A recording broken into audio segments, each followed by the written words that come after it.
মোরি যেন ঈমান নিয়ে ইয়া ইলাহি, মোরি যেন ঈমান নিয়ে ইয়া ইলাহি।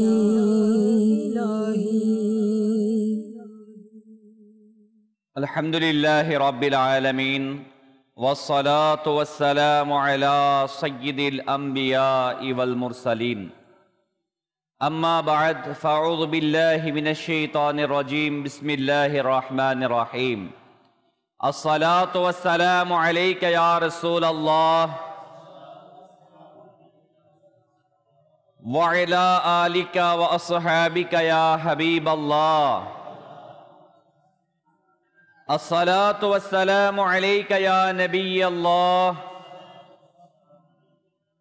ওয়া আলা আলিকা ওয়া আসহাবিকা ইয়া নূরাল্লাহ। নওয়াইতু সুন্নাতাল ইতিকাফ। প্রিয় ইসলামী ভাইরা ও মাদানী চ্যানেলের দর্শকবৃন্দ, দরুদে পাকের অগণিত ফজিলত ও বারাকাত রয়েছে। হুজুর তাজেদারে মদিনা সাল্লাল্লাহু তাআলা আলাইহি ওয়াসাল্লাম ইরশাদ করেন, যে ব্যক্তি আমার প্রতি সকাল সন্ধ্যায় 3 বার করে দুরূদ শরীফ পাঠ করবে, আল্লাহ আযজা ওয়া জাল ওই ব্যক্তির সেই দিন ও সেই রাতের গুনাহকে ক্ষমা করে দিবেন। সাল্লু আলাল হাবিব সাল্লাল্লাহু তাআলা আলা মুহাম্মদ সাল্লাল্লাহু আলাইহি ওয়াসাল্লাম। সালাতু ওয়া সালামান আলাইকা ইয়া রাসূলুল্লাহ সাল্লাল্লাহু আলাইহি ওয়াসাল্লাম। প্রিয় প্রিয় ইসলামী ভাইরা, আলহামদুলিল্লাহ আমরা বয়ান শ্রবণ করব। আসুন বয়ানের শুরুতে কিছু ভালো ভালো নিয়ত করে নেই, কেননা আমাদের নবী সাল্লাল্লাহু আলাইহি ওয়াসাল্লাম ইরশাদ করেন, নিয়্যাতুল মুমিনি খায়রুম মিন আমালি। মুমিনের নিয়ত তার আমলের চেয়ে উত্তম। আমাদের নিয়ত মাদানী ফুল এটাই রয়েছে যে নিয়ত ছাড়া সওয়াব অর্জিত হয় না, আর যত ভালো নিয়ত যত বেশি হবে সওয়াব তত বেশি হবে।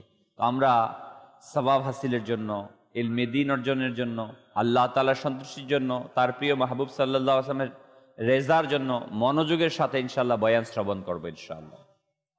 আমরা আজকে বয়ানে ইয়াজিদের ভয়াবহ পরিণতি সম্পর্কে কিছু শোনার চেষ্টা করব, কেননা আল্লাহ সুবহানাহু ওয়া তাআলা এই জমিনের মধ্যে কিছু পাপাত্মা আল্লাহ তাআলার এমন অবাধ্যতা করেছে, নাফরমানি করেছে, কিন্তু আল্লাহ সুবহানাহু ওয়া তাআলা পরবর্তীতে তাদেরকে এমন সাজা দিয়েছেন যে শাস্তি দেখে পৃথিবীর মানুষ শিক্ষা গ্রহণ করেছে। খোদাদ্রোহী হয়েছে, আল্লাহ দাবি করেছে, খোদা দাবি করেছে ফেরাউন। আল্লাহ সুবহানাহু ওয়া তাআলা তাকে এমন শাস্তি প্রদান করেছেন, কিয়ামত পর্যন্ত মানুষের জন্য সেটা শিক্ষা হয়ে আছে। বরং সেটাকে নিঃশেষ করেন নাই, তার লাশকে পর্যন্ত এখনো রেখে দেওয়া হয়েছে এবং পৃথিবীর মানুষ এটা শিক্ষা গ্রহণ করছে। ঠিক অনুরূপ ইয়াজিদ, সে আমার প্রিয় আকা সাল্লাল্লাহু আলাইহি ওয়াসাল্লামের বংশের সাথে যে খারাপ আচরণ করেছে, নির্মম আচরণ করেছে, তার পরিণতি কেমন ভয়াবহ হয়েছে তা থেকে আমাদের শিক্ষা গ্রহণ করা উচিত। প্রিয় ইসলামী ভাইয়েরা ও মাদানী চ্যানেলের দর্শকবৃন্দু, ইয়াজিদ সম্পর্কে রয়েছে যে ইয়াজিদ ওই দুর্ভাগা ব্যক্তি যার কপালের মধ্যে আহলে বায়েত কেরামের আলাইহিমুর রিদওয়ানদের, নিরপরাধদের হত্যার দাগ রয়েছে, যাকে সকল যুগের দুনিয়াবাসী নিন্দা করতে থাকবে। কিয়ামতের দিন তার নাম অত্যন্ত অসম্মান ও অপমানের সাথে নেওয়া হবে। এই খারাপ অন্তরসম্পন্ন লোকটি 25 হিজরিতে দামেস্কে জন্মগ্রহণ করেন। খুব মোটা, বিশ্রী, অধিক চুল বিশিষ্ট, দুশ্চরিত্র, বদমেজাজ, ফাসিক, ফাজির, মদ্যপায়ী, বদকার, অত্যাচারী ও বেয়াদব ছিল। তার মন্দ স্বভাব এবং এক গোয়েমির অবস্থা এমন ছিল যে যেগুলোর কারণে লম্পটরাও লজ্জা পেয়ে যেত। যাদের সাথে শরঈভাবে বিবাহ হারাম ছিল, ইয়াজিদ তাদের সাথে বিবাহের প্রথাকে চালু করে। সুদ ও অন্যান্য হারামকে প্রকাশ্যভাবে পালনকারী। আর হ্যাঁ, এই বিষয়ে প্রিয় নবী মাহবুবে আরবি সাল্লাল্লাহু আলাইহি ওয়াসাল্লাম পূর্বেই ভবিষ্যৎবাণী করেছিলেন, যা ফেরদৌসুল আখবার এর 770 নম্বর হাদিসে বর্ণিত রয়েছে।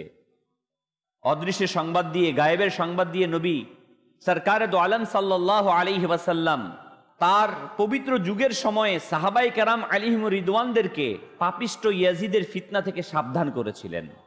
যেমনি ভাবে হযরতে সাইয়্যিদুনা আবু দারদা রাদিয়াল্লাহু তাআলা আনহু থেকে বর্ণিত, রাসূল করিম সাল্লাল্লাহু আলাইহি ওয়াসাল্লামকে আবু দারদা রাদিয়াল্লাহু তাআলা আনহু বলেন, আমি নবী করিম সাল্লাল্লাহু আলাইহি ওয়াসাল্লামকে বলতে শুনেছি, ইরশাদ করতে শুনেছি, আমার সুন্নতকে সর্বপ্রথম পরিবর্তনকারী হলো উমাইয়ার এক ব্যক্তি, তার নাম হলো ইয়াজিদ।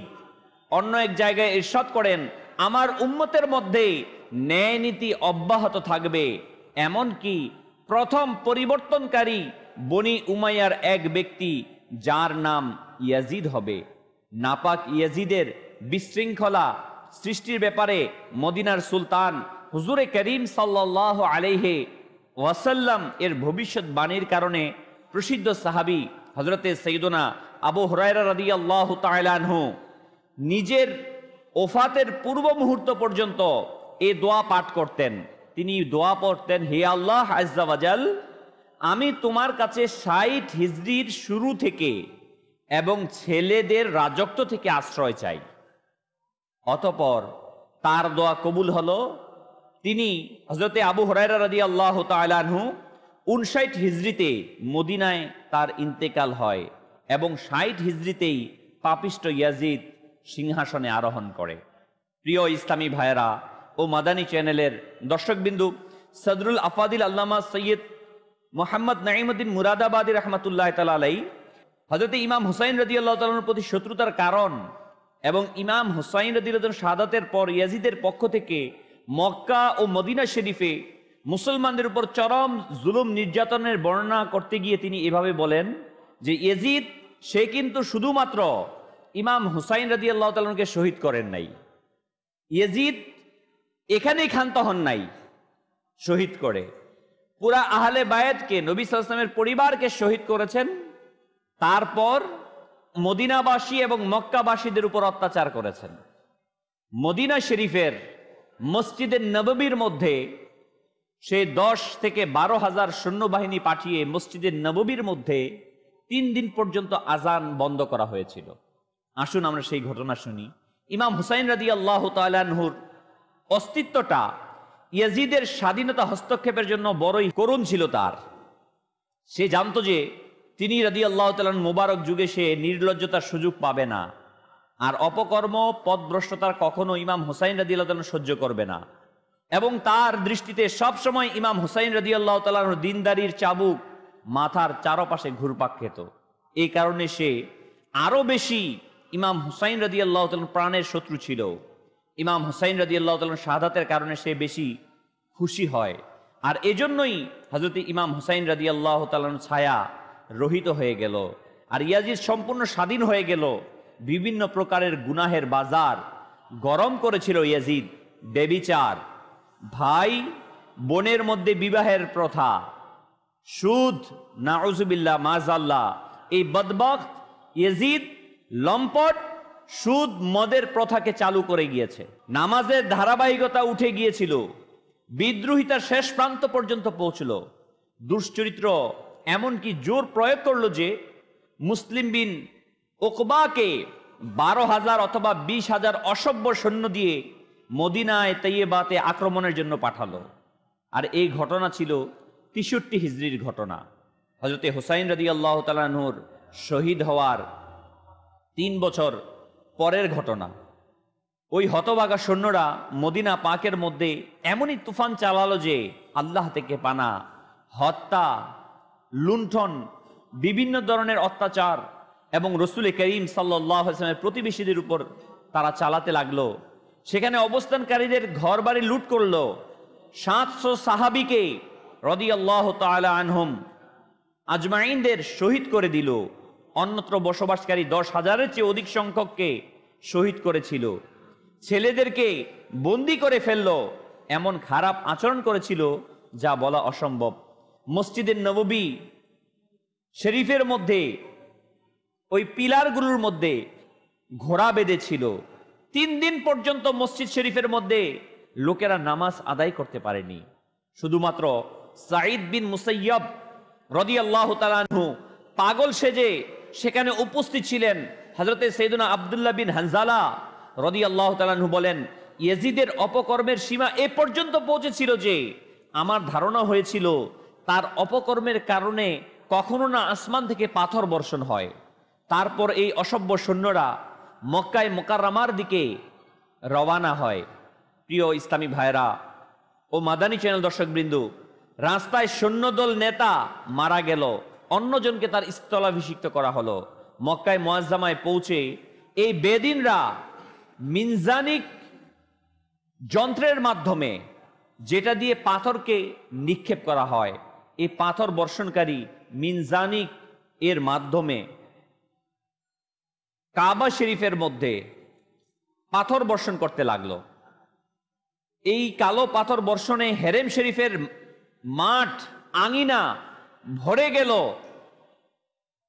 শুধু তাই নয়, মসজিদে হারামের খুঁটি ভেঙে পড়ল, কাবা শরীফের গিলাফ এবং ছাদকে জ্বালিয়ে দেয়া হলো। কাবা শরীফের গিলাফ এবং ছাদকে জ্বালিয়ে দেওয়া হলো। ওই ছাদের মধ্যে দুম্বার শিং তাবাররুক হিসেবে রক্ষিত ছিল, যেটা হযরতে সাইয়েদনা ইসমাঈল আলাইহিস সালামকে জবে করার পরিবর্তে যেই দুম্বার এসেছিল, যে দুম্বাকে জবে করা হয়েছিল, ওই দুম্বার শিং 63 হিজরি পর্যন্ত কাবা শরীফের ছাদে ছিল। যখন ইয়াজিদ বাহিনী এসে এই কাবা শরীফের ছাদের মধ্যে আগুন দেয়, ওই তাবাররুকটা পর্যন্ত সেই সময় জ্বলে গিয়েছিল। কাবা শরীফ অনেক দিন পর্যন্ত পর্দাহীন, কাবার গিলাফ ছাড়া ছিল। সেখানকার অধিবাসীরা ইয়াজিদিদের সৈন্যের দ্বারা মারাত্মক মুসিবতে লিপ্ত ছিল। প্রিয় ইসলামী ভাইরা ও মাদানী চ্যানেলের দর্শকবৃন্দ, এমনইভাবে ইয়াজিদ বদবখত, লম্পট, না শুধুমাত্র আমার নবী পাকের আওলাদের সাথে খারাপ আচরণ করেছে, বরং প্রতিটি সহি মুসলমানের সাথে, সাহাবায়ে কেরামের সাথে, মদিনা পাকের সাথে, মক্কা পাকের সাথে সে বেয়াদবি করেছে। আফসোস, শতকোটি আফসোস, ধন সম্পদ ও রাজত্বের লোভ ইয়াজিদের সৈন্যের চোখ পথভ্রষ্টতার পট্টি বাঁধা ছিল। ওই দুর্ভাগা লোকেরা দুনিয়ার ধ্বংসের অনর্থক ভালোবাসায় বিভোর ছিল, খ্যাতি ক্ষমতার লালসার মধ্যে বন্দী ছিল। তাদের অন্তর পাথর চেয়েও শক্ত হয়ে গিয়েছিল। তাদের উপর দুর্ভাগ্য শয়তানি বিজয় হয়েছিল। এজন্য তাদের উপর মজলুমে কারবালা ইমাম পাক যখন নির্দেশ দিয়েছিল, নসিহত করেছিল, তারা কিছুই শুনেনি। প্রিয় প্রিয় ইসলামী ভাইরা ও মাদানী চ্যানেলের দর্শকবৃন্দ, হাদিসে পাকের মধ্যে বর্ণিত হয়, নিঃসন্দেহে আল্লাহ তাআলা এই দিনের কাজ ফাজির অর্থাৎ পাপী ব্যক্তিদের মাধ্যমে করিয়ে থাকেন। অতঃপর আল্লাহ তাআলা শহীদদের রক্তের বদলা নেওয়ার জন্য ঠিক 6 বছর পর, শহীদ হওয়ার 6 বছর পর মুখতার সাখাফির মতো এক মিথ্যুক নবী দাবিকারীকে, জালিমকে নিয়োগ করলেন, যে এক একজন ইয়াজিদিকে বেছে বেছে নির্মমভাবে মৃত্যুর ঠিকানায় পৌঁছে দিয়েছিল। সাইয়েদনা আব্দুল্লাহ বিন আব্বাস রাদিয়াল্লাহু তাআলা আনহুমা বলেন, আল্লাহ তাআলা হুজুরে আনোয়ার সাল্লাল্লাহু আলাইহি ওয়াসাল্লামের নিকট ওহী প্রেরণ করলেন, আমি ইয়াহইয়া বিন জাকারিয়া আলাইহিস সালামের হত্যার পরিণামে 70,000 লোককে হত্যা করিয়েছি এবং নিঃসন্দেহে আপনার দৌহিদ্রের হত্যার বিনিময়ে তার চেয়ে দ্বিগুণ লোককে হত্যা করব। এই কারণে আল্লাহ তাআলা রাসূল সাল্লাল্লাহু আলাইহি ওয়াসাল্লামের ফরমান প্রকাশিত হতে লাগলো। তারপর একের পর এক ইবনে জিয়াদ, ইবনে সাদ, শিমার, কায়েস বিন আসআস, কিন্দি, খাওলা বিন ইয়াজিদ, যারা আমার ইমাম হুসাইন রাদিয়াল্লাহু তাআলা আনহুকে শহীদ করার কাজে অংশগ্রহণ করেছিল, শহীদ করেছিল, তাদের উপর নেমে আসে দুর্বিষহ অত্যাচার। বিভিন্ন ধরনের কষ্টের মাধ্যমে তাদেরকে হত্যা করা হলো। তাদের লাশসমূহ ঘোড়ার পা দ্বারা পদদলিত হলো। উবাইদুল্লাহ বিন জিয়াদ ইয়াজিদের পক্ষ থেকে তাকে কুফার গভর্নর হিসেবে নিয়োগ করা হয়েছিল। সেই অপকর্মের আদেশে ইমাম হুসাইন রাদিয়াল্লাহু তাআলা আনহু এবং আহলে বাইত রাদিয়াল্লাহু তাআলা আনহুম আজমাইনের কষ্টের সম্মুখীন হতে হয়েছিল। এই ইবনে জিয়াদ মুসিল নামক ময়দানে 30,000 সৈন্য নিয়ে এসেছিল। কারবালার ঘটনার ঠিক 6 বছর পর মুখতার ইব্রাহিম বিন মালিক আশতারকে তার মোকাবেলার জন্য একটি দল নিয়ে প্রেরণ করলো। মুসিল থেকে 15 মাইল দূরে ফোরাত নদীর কিনারায় উভয় সৈন্যবাহিনীর মোকাবেলা হলো। সকাল থেকে সন্ধ্যা পর্যন্ত প্রচণ্ড যুদ্ধ সংগঠিত হলো। যখন দিনের শেষ হচ্ছিল, সূর্য অস্তমিত হচ্ছিল, ওই সময় ইব্রাহিমের সৈন্য বিজয়ী হলো। ইবনে জিয়াদ পরাজিত হলো, তার সঙ্গীরা পালিয়ে গেল। ইব্রাহিম আদেশ দিল, বিরোধী সৈন্যদের যাকেই হাতে পাবে তাকে যেন জীবিত না ছাড়া হয়। অতঃপর অনেকেই ধ্বংস হয়ে গেল। ওই যুদ্ধে ইবনে জিয়াদ ফোরাত নদীর পারে 10ই মুহররম তারিখে 67 হিজরির মধ্যে মারা গেল। তার মাথা কেটে ইব্রাহিমের নিকট পাঠানো হলো। ইব্রাহিম ওই অপবিত্র মাথা তার মুখতারের কাছে কুফায় পাঠিয়ে দিল। মুখতার পুরো কুফার রাজ্য সাজালো, কুফাবাসীকে একত্রিত করে ইবনে জিয়াদের অপবিত্র মাথা সেই জায়গাতে রাখলো যে জায়গার মধ্যে ইমাম হুসাইন রাদিয়াল্লাহু তাআলার মাথাকে রেখেছিল। প্রিয় ইসলামী ভাইয়েরা, মাদানী চ্যানেল দর্শকবৃন্দ, মুখতার কুফাবাসীদের সম্বোধন করে বলল, হে কুফাবাসীরা, তোমরা দেখে নাও যে সাইয়্যিদুনা ইমাম হুসাইন রাদিয়াল্লাহু তাআলা আনহুর রক্ত ইবনে জিয়াদকে ছাড়ে নাই। আজ এই হতভাগার মাথা এই ধরনের অসম্মান অপমানের সাথে এখানে রাখা হয়েছে। 6 বছর হয়ে গিয়েছে সেই তারিখ, সেই জায়গা, সেই স্থান। আল্লাহ তাআলা এই অহংকারী ফেরাউনকে এমনই অপমান অপদস্থের মাধ্যমে ধ্বংস করে এই কুফায় এবং এই শহরেই এই বেদিনের মৃত্যু ধ্বংসের খুশিতে আনন্দ উল্লসিত হয়েছে। 10ই মুহররম ছিল, সেই ফোরাত নদীর তীর ছিল। কারবালাতেই এই ইবনে জিয়াদের করুণ পরিণতি হয়েছে। প্রিয় ইসলামী ভাইরা, ইমারা বিন উমাইর থেকে বর্ণিত, যখন ওবায়দুল্লাহ বিন জিয়াদ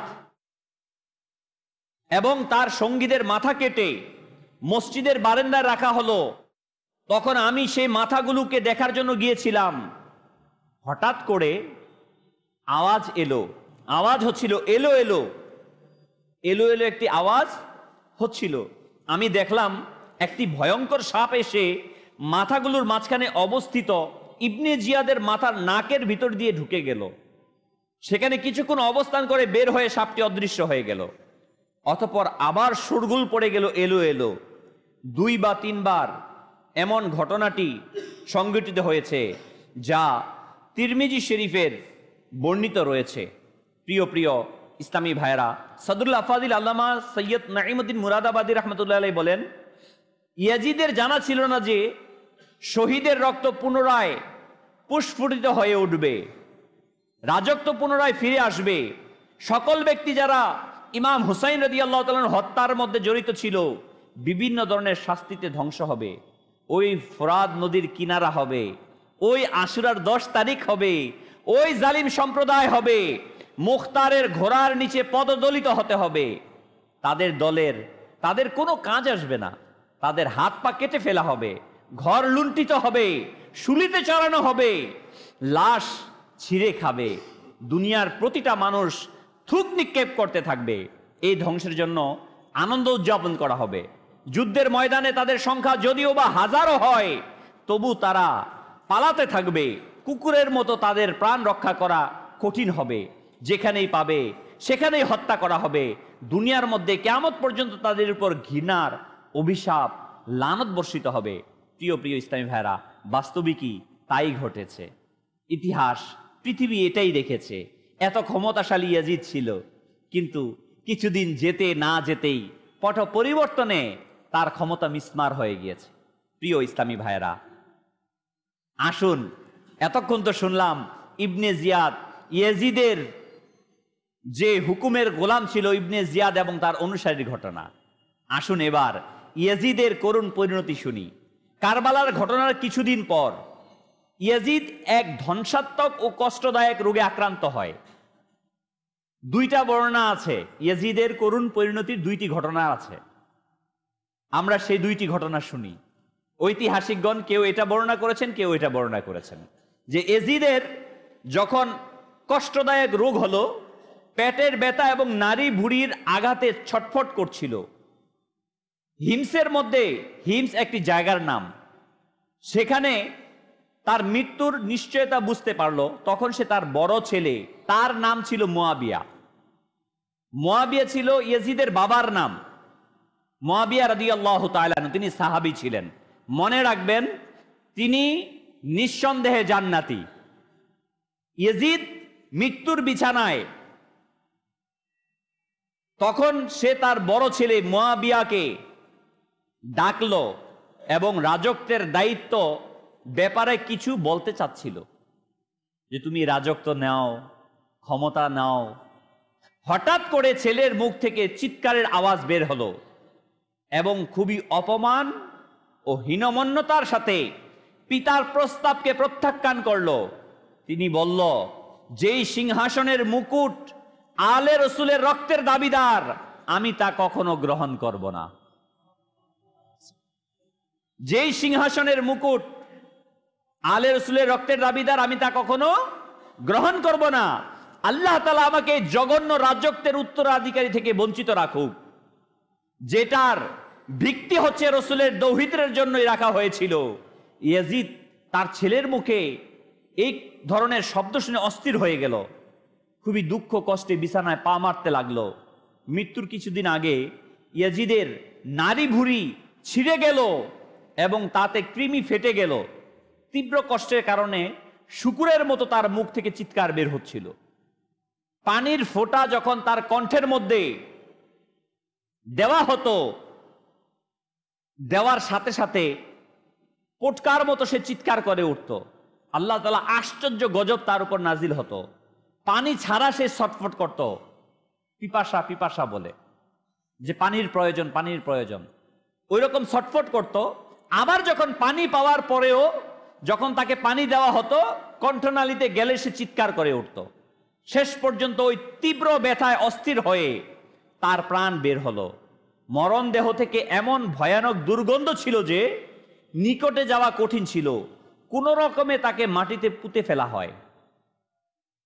শেখে তরিকাত আমির আহলে সুন্নাত দামাত বারকাতুহুল্লাহ আলিয়া এর রিসালা ইমাম হুসাইন রাদিয়াল্লাহু আনহু কারামত এর মধ্যে পাপাত্তা ইয়াজিদের পরিণামের ব্যাপারে আরেকটি ঘটনা বর্ণনা করতে গিয়ে বলেন, পাপাত্তা ইয়াজিদের মৃত্যুর একটি কারণ এটাও বলা হয় যে সে একজন রোমান বংশোদ্ভূত যুবতী মহিলার প্রেমের ফাঁদে আটকা পড়েছিল, কিন্তু সে মহিলা তাকে মনে প্রাণে ঘৃণা করত।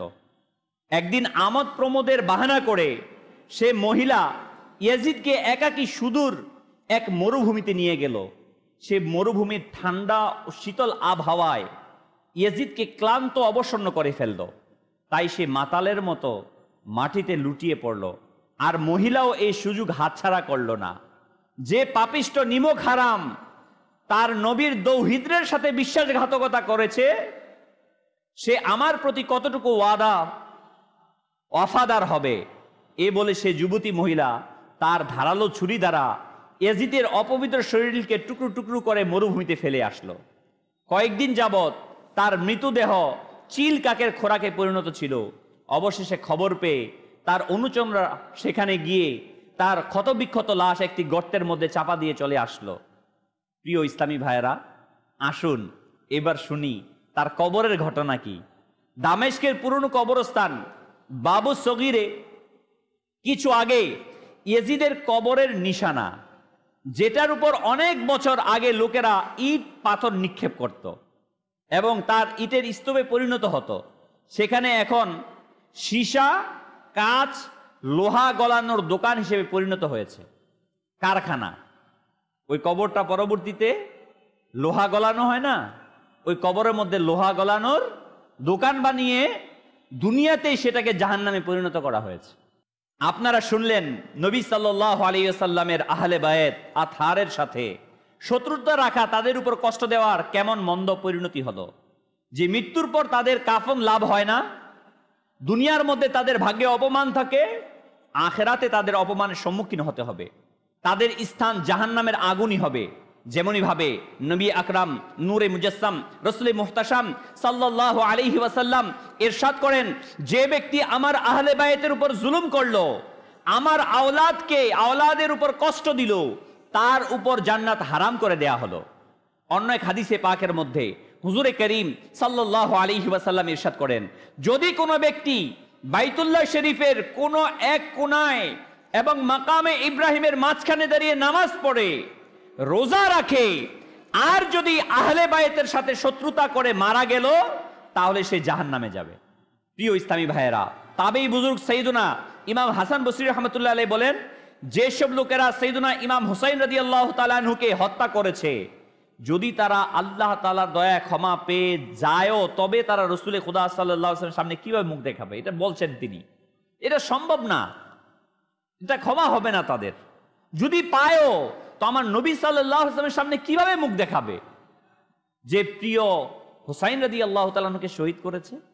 প্রিয় প্রিয় ইসলামী ভাইরা ও মাদানী চ্যানেলের দর্শকবৃন্দ, আমরা জানলাম ইয়াজিদ, পাপাত্তা ইয়াজিদ, তার কার্যক্রমের পরিণতি। এখান থেকে আমরা কি শিখলাম? আমরা কি শুধুমাত্র এতেই খুশি হলাম যে ইয়াজিদ এর করুণ পরিণতি হয়েছে? এখান থেকে আমরা যেন শিক্ষা নেই, এই পৃথিবীর মাঝে যারাই অন্যায় করে, অবিচার করে, জুলুম করে, আল্লাহ তাবারক ওয়া তাআলা তাদের পাকড়াও করেন ধীর স্থির ভাবে। আল্লাহ সুবহানাহু ওয়া তাআলা আমাদের সবাইকে সকল প্রকার অন্যায় থেকে বাঁচিয়ে রাখুক, আলে বায়েতের মোহাব্বত করার তৌফিক দান করুক। আমিন বিজাহিন নবীল আমিন সাল্লাল্লাহু আলাইহি ওয়াসাল্লাম। সাল্লু আলাল হাবিব সাল্লাল্লাহু তাআলা আলা মুহাম্মদ সাল্লাল্লাহু আলাইহি ওয়াসাল্লাম। সালাতু ওয়া সালামান আলাইকা ইয়া রাসূলুল্লাহ সাল্লাল্লাহু আলাইহি ওয়াসাল্লাম। মোরি যেন ঈমান নিয়ে ইয়া ইলাহি, মোরি যেন ঈমান নিয়ে ইয়া ইলাহি।